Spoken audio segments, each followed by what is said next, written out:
Hello YouTube. Here we have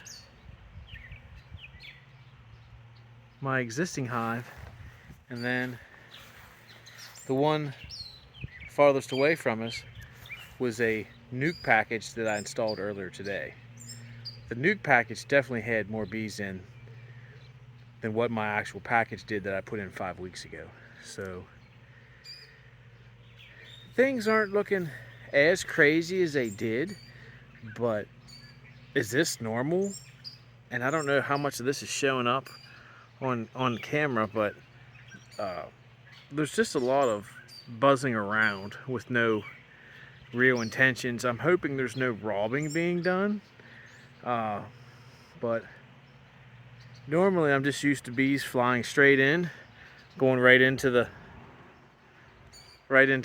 landing and then taking off and leaving. There's not a whole lot of buzzing around, and I see a whole lot of buzzing around. So I don't know, considering I did this at like 8:30, 9 o'clock this morning, and it is now, I'm guessing, 4 o'clock in the afternoon. We're getting towards evening here, and it's just, it looks kind of like chaos. I don't know if the new ones are getting confused on which hives they're supposed to go in. I don't know if I have these hives too close.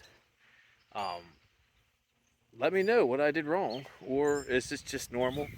They're just orienting themselves. Just seems like a lot of wasted energy here. So hopefully they'll be calmed down tomorrow. The only thing that sucks is I'm going on vacation. I'm leaving in the morning, so I'm getting ready to leave these for 4 days, and I'm not sure what I'm leaving or what I'll come home to.